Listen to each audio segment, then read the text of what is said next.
여러분 반갑습니다. 네, 우리 현대사회법 시간이죠. 네, 벌써 12주차입니다. 12주차, 13주, 14주 하면 이제 벌써 한 학기가 끝나는 개강이 되겠죠. 예. 여러분들 어떻게 온라인 강의로 잘 따라오고 계시나요, 여러분? 그래요. 또 사태가 좀 좋아지더니 또 갑자기 또 터지고 하니까 좀 다들 불안해하고 있습니다. 뭐 어쨌거나 우리는 뭐예요? 열심히 공부하면 되니까 여러분들 어떻게 해요? 잘 따라오고 있을 거라고 생각하고 있습니다. 맞습니까, 여러분? 자, 그래서 오늘은 이제 기업가 법에 대해서 공부 좀 해보겠습니다.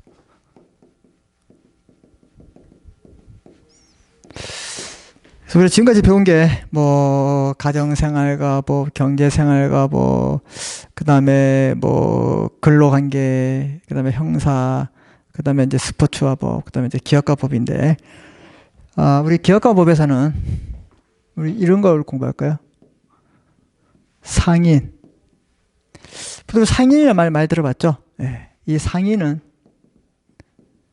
자연인과 이제 법인이 있어요. 잘 보시면 우리 같은 사람은 우리는 이제 언제부터 그러면 상인이 될 것인가?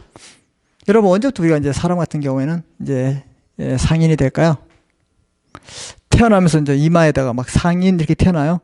대단한 아이죠, 그 아이들. 그러지는 않죠. 그래서 보통 우리는 이제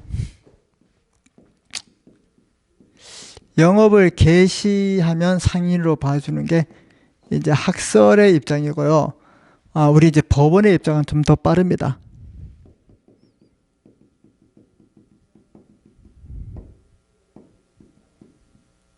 개업을 준비할 때, 즉 내가 식당을 하기 위해서는 이제 장소를 알아보죠. 그래서 이제 부동산에 가서 임대차 계약을 하는 순간부터 상인이 된다. 뭐 이렇게 보는 게 우리 개업 준비시가 법원의 입장이다. 이렇게 보시면 되고.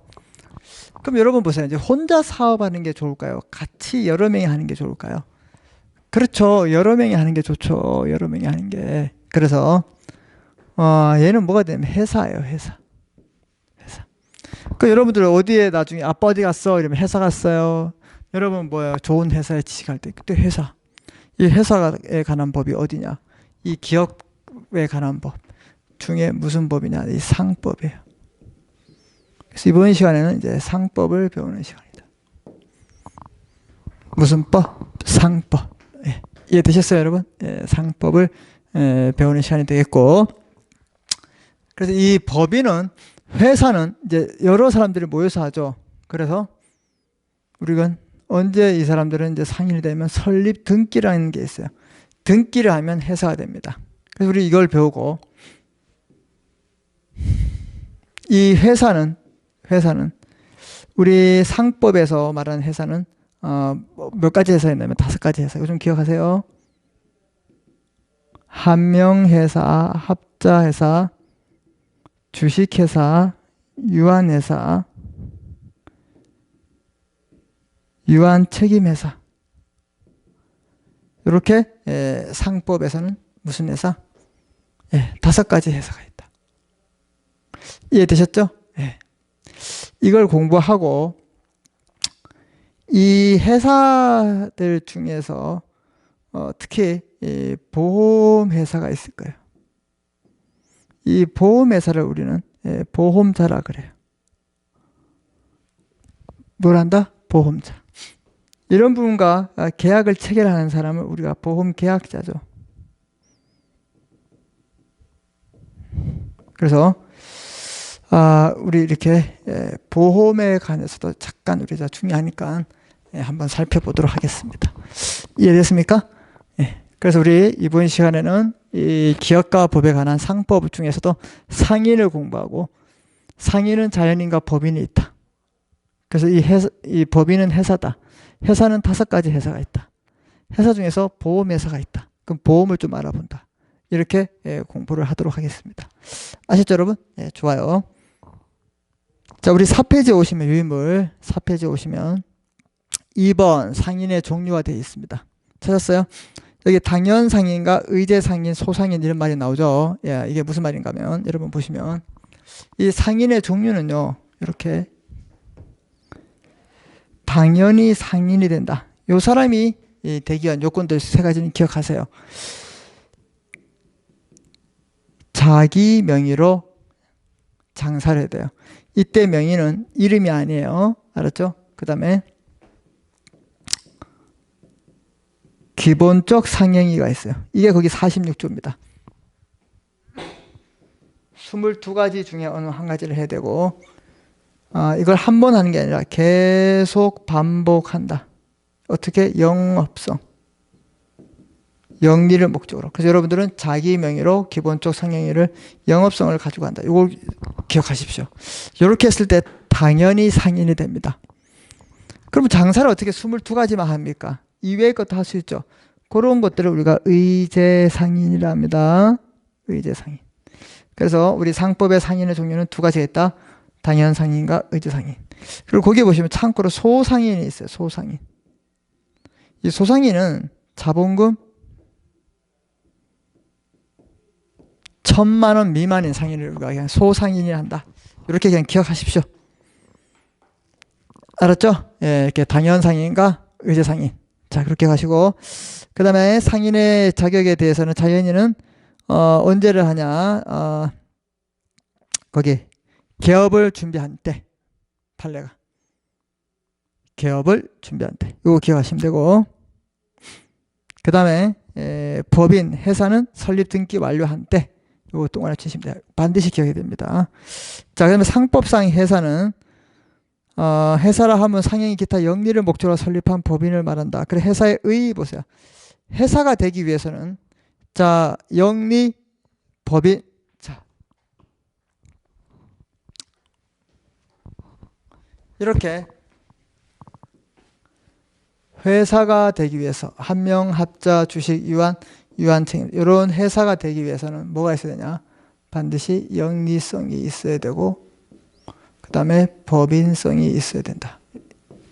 요거 기억하십시오. 회사가 되기 위해서는 두 가지 요건. 영리성과 법인성. 영리성은 뭐예요? 이윤 추구해서 그 이윤을 주주에게 나눠주는 걸 영리성이라 합니다. 이윤 추구해서 그 이윤을 주주에게 나눠주고. 그 다음에 법인성은 이렇게 설립 등기를 한 걸 법인성이래요. 이런 두 가지 요건이 있어야 된다. 이 회사들은. 알았죠? 그리고 회사의 종류는 자, 이렇게 한명 합자 주식 유한 책임 회사가 있다. 왜 이렇게 구별되느냐? 자, 보세요. 거기 별표 치세요. 한명 회사는 도표를 보세요. 사원 주주 이렇게 사원 이렇게 돼 있죠. 이 구성원들이 보통 주식 회사는 주주란 말을 쓰는데 다른 회사들은 사원이란 말을 쓰고 있습니다. 자, 이런 분들이 채권자에게 책임을 어떻게 부담하느냐에 대해서 나누셨습니다. 그래서 상법상 회사는 5가지가 있다. 기억하시고 그 다음에 사원인 주주가 회사 채권자에 대해서 책임을 부담하는 범위에 대해서 이렇게 나눠줬는데요. 한명 합자 주식 유한 책임 회사 이렇게 책임의 범위가 나눠져 있습니다. 그래서 한명 회사는 자 무한 끝까지 책임지는 회사. 그럼 합자 회사는 무한 유한 두 가지가 있다. 그 다음 주식 회사는 유한 책임에서 유한 책임 회사, 유한 회사, 다 유한. 이렇게 책임의 한계가 나눠져 있다.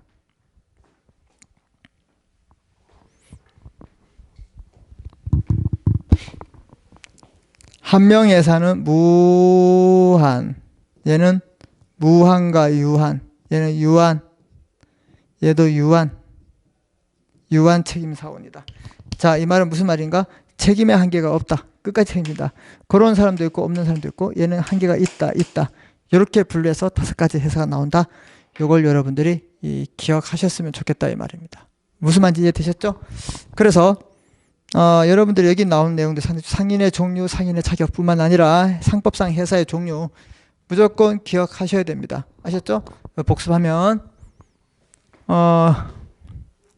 상법의 상인은 당연상인과 의제상인이 나오는데 당연상인은 자기 명의로 기본적 상행위를 계속 반복하는 영업성을 가지고 한다. 그래서 여러분 이제 4페이지 오시면 저기 1번 당연상인, 자기 명의, 그 다음에 2번 46조 상행위 옆에 적으세요. 이걸 기본적 상행위라고 있고, 그 다음에 영업성을 가지고 있다. 요 세 가지 요건 반드시 기억해야 됩니다.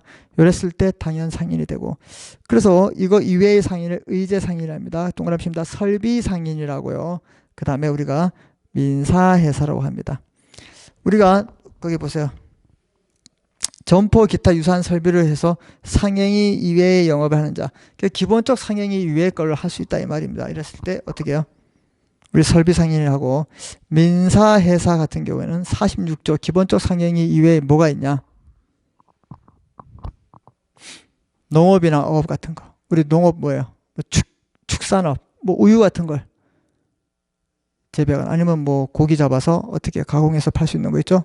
예, 이런 회사 같은 경우에 우리 의제상인이 될 수 있다. 이렇게 보시면 됩니다. 소상인은요, 회사가 아닙니다. 얘는 자본금 1,000만 원 미만인 상인을 무슨 상인이냐? 소상인이라 한다. 이걸 여러분이 좀 기억하시면 되겠습니다. 자, 그 다음에 우리 아까 상인의 자격 자격인을 받고, 그 다음에 법인도 받고, 회사의 종류에 대해서 어떻게 되어 있다? 이렇게 5가지가 되어 있다. 그래서 회사의 의의는 회사라 하면 상행위 기타 영리 동그라미 치고 목적으로 한 법인 동그라미 치시면 됩니다. 상법상 회사는 한명, 합자, 주식, 유한책임회사, 유한회사 이렇게 몇 가지 5개 있다. 왜 이렇게 상법에서는 회사를 5개로 나눴냐? 중요합니다. 즉 사원, 주주가 회사 채권자에서 책임을 부담하는 범위로 나눴다. 한 명에서는 채권자에 대해서 무한책임, 얘는 무한책임과 유한책임, 얘는 유한책임, 이런 부위로 나누었다. 그래서 그 책임의 보험에 보시면 무한,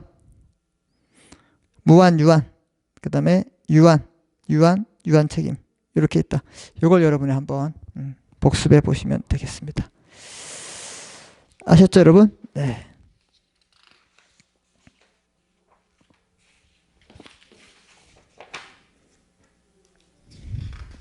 그 다음에 우리가 배울 게 보험입니다.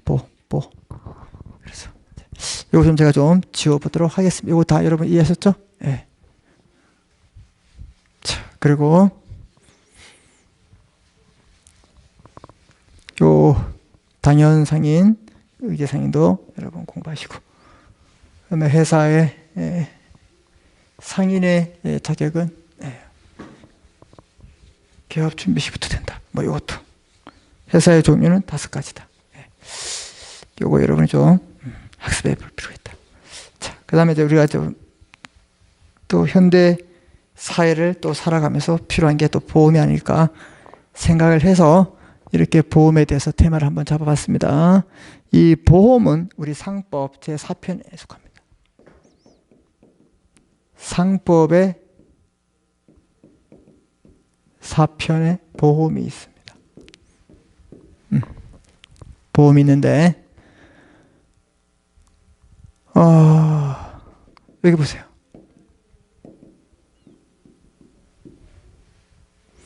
보험자가 있습니다.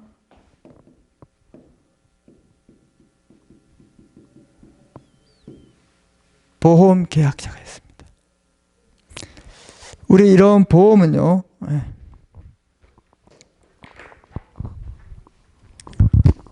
보험은 손해보험이 있고요,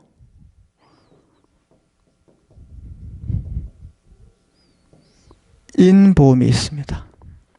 손해보험에는 뭐 화재보험, 운송보험, 해상보험,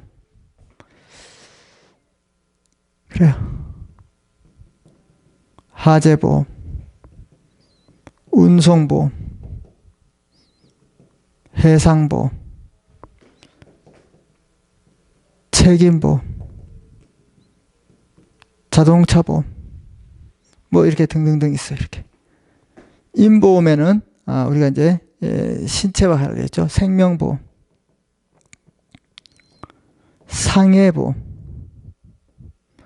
그 다음에 질병보험, 이렇게 돼 있다.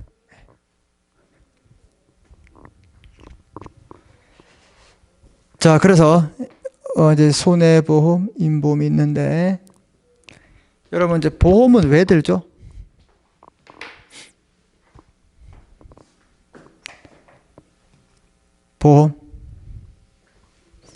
보험은 우리 왜 들까요?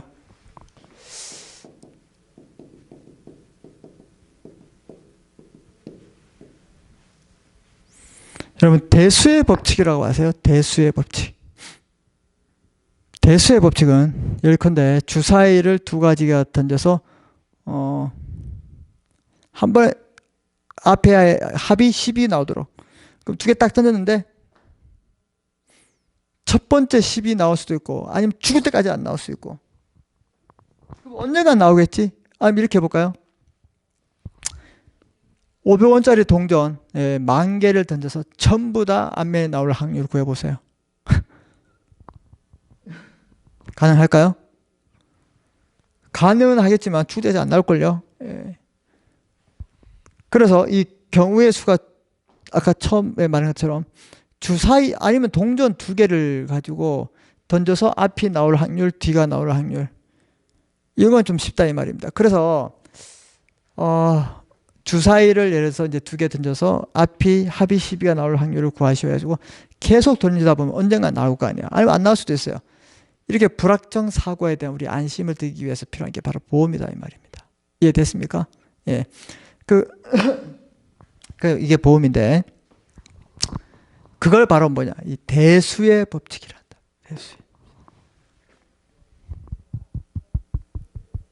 대수의 법칙. 이해됐습니까, 여러분? 네. 대수의 법칙. 자, 그래서 이 손해보험에 뭐 이렇게 뭐 하재, 운송, 해상, 책임, 자동차 등등등 있어요. 생명상해, 질병, 인보험이 있는데, 만약에 우리가 이제 뭐 하재보험을 들더라도 보험자가 누구냐면 보험회사예요. 이걸 이렇게 좀 옮길게요. 죄송합니다. 좀 넓은 데로 좀 써야겠네요. 보험자 누구냐? 우리 보험회사를 우리가 법률 용어로 보험자랍니다. 얘들은 이렇게 약간의 이 깨알 같은 글씨를 쭉 써놓고 사인 서명하도록 만들어 놓고 있습니다.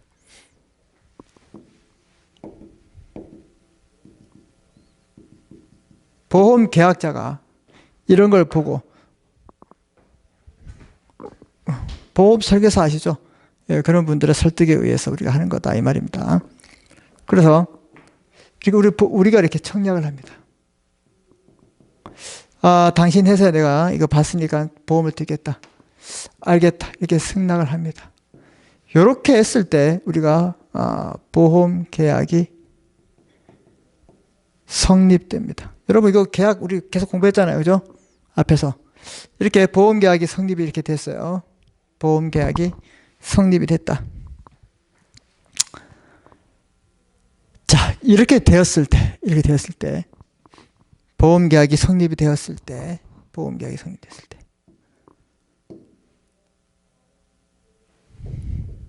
낙성 계약 불효식, 낙성 의사표시 합치만 있으면 되고 서식이 필요 없어요. 그럼 보험 증권은 뭐냐? 이건 증거 자료예요. 증거 자료. 우리가 막 쓰는 거 있잖아요. 막 사인하고 이렇게 사인하고 이런 건 요식 행위는 계약 성립하는 데는 관계가 없어요. 계약 성립은 의사표시가 합치가 있으면 되고, 이런 것도 나중에 뭐가 되냐? 증거 자료로서만 활용할 수 있는 그런 거다. 이렇게 여러분이 보시면 됩니다. 그래서 이제 우리가 이제 이런 내용으로, 그리고 A가 계약을 하고 피보험자가 A다. 이럴 때는 자기를 위한 손해보험 이런 말 쓰고, 계약은 A가 했지만 피보험자는 B다.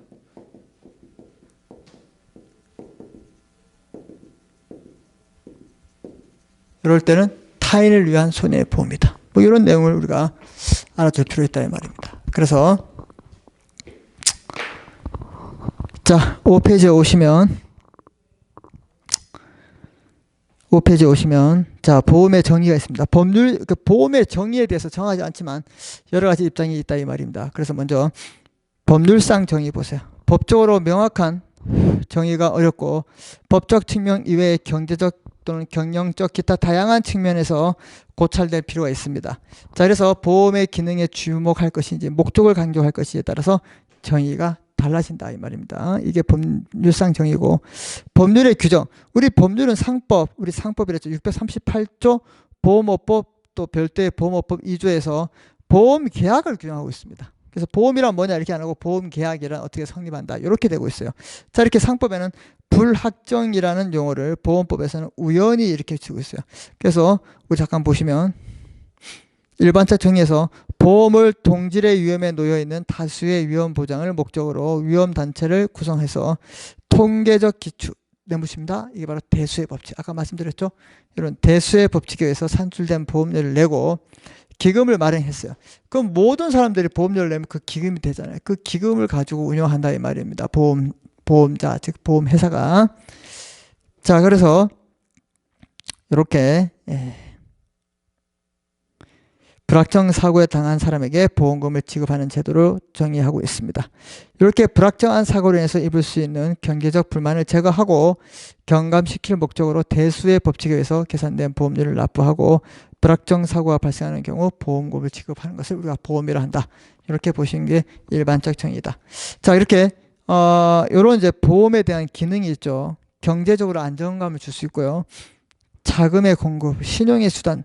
그 신용의 수단은 뭐냐면 이게 요즘 방카수라는 써가지고 보험하고 은행업을 같이 보고 있죠. 그래서 보험금을 기초해서 내가 이제 뭐 하는 거예요? 뭐 대출도 받을 수 있고 이런 기능도 있다. 사회 보장도 있죠. 그다음에 사고 방지 등에 기여합니다.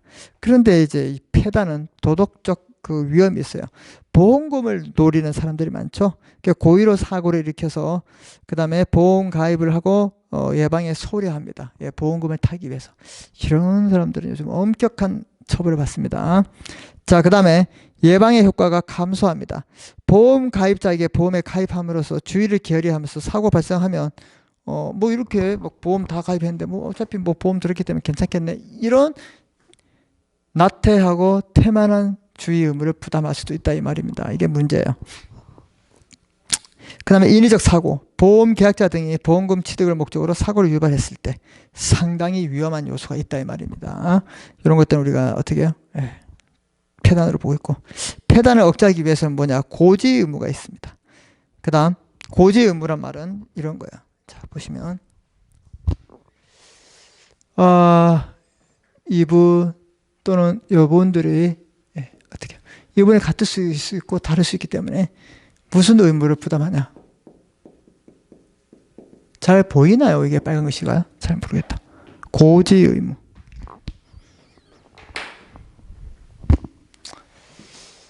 이렇게.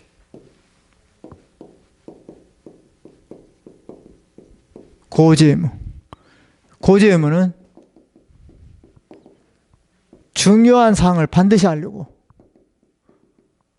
부실 고지를 하면 안 된다. 중요한 사항은 알리고 부실한 고지를 하면 안 된다. 이렇게 함으로써 이런 폐단을 억제할 수 있고, 그 다음에 위험이 이제 증가했거나 뭐예요?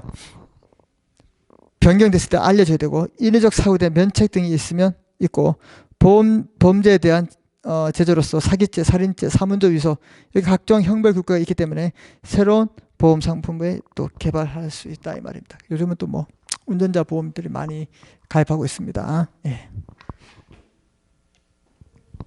이해되셨죠? 네. 그 다음에 이제 보험 계약입니다. 보험 계약. 보험 계약은 바로 이게 바로 보험 계약이다. 요거 다시 이제 설명합니다, 여러분. 보험 계약은 당사자 일방이 약정한 보험료를 지급하고 재산 또는 생명의 신체 동그라칩니다. 불확정한 사고. 우리가 불확정한 사고로 했죠. 이런 불확정한 사고가 발생한 경우에 상대방이 일정한 보험금이나 그 밖의 급여를 지불할 것을 약정함으로써 효력이 생긴다. 이는 손해보험과 인보험에 동일된 규정이다. 여기에 기억, 즉 일정한 보험금, 이것은 손해보험에서 보상액과 정액보험에서 약정된 금액을 말하고 있습니다. 니은은 치료나 현물급여 같은 현금 이외의 급여를 말하고 있습니다. 그래서 우리 다음 그림에 보시면 갑보험자, 그 다음에 을 보험계약자 했을 때, 자, 보험료 약정을 청약하고 얘가 승낙하면서 하는 무슨 계약이냐? 밑에 4번 필표치세 법적 성질 낙성 불효식이다. 유상이다, 쌍무다. 서로 대가적 의무를 부담한다. 단체성이다. 단체성이란 말은 뭐예요? 보험계약자가 이 사람만 계약합니까? 아니면 을, 병, 정, 갑을, 병정, 무, 아니, A, B, C, D, E, F, G 다 할 수 있어요. 다 할 수 있죠. 그래서 단체성을 이루어준다. 사행이 있죠. 도박성이라고 하죠. 합법적인 도박이죠. 최대 선의성이고 부합계약이다. 부합계약이란 말은 어떻게 해요? 보험자가 미리 써놓은 계약에 대해서 어떻게 당사자들은 사인만 한다. 계약자들은. 알았죠? 이런 계약을 뭐라 그러냐? 부합계약이라 한다. 그래서 여러분들은 어떻게 해요? 이렇게 보시면 되겠습니다. 자, 그래서 오늘은 이 기업에 관한 법 상법에서 그 상인에 관한 내용, 그 다음에 회사의 종류, 그 다음에 보험에 관한 내용들을 우리가 한번 살펴봤습니다. 여러분들이 이런 내용들은 좀 살아가면서 중요한 이야기들이기 때문에 좀 학습해 버리가 있나, 학습할 필요가 있지 않나 해서 우리가 아마 테이블을 잡아봤고, 이제 다음 시간에는 우리가 헌법과 이제 국민에 대한 기본권, 우리 헌법 최고의 규범 가치가 있죠. 이런 헌법에 대해서 또 이 헌법의 그 구성에 대해서는 뭐 기본 질서가 있고 기본권이 있고 통치 구조가 있습니다. 그래서 기본권을 우리가 공부해 보도록 하는 시간을 갖도록 하겠습니다. 아셨죠? 그럼 다음 주에 뵙겠습니다. 수고하셨습니다.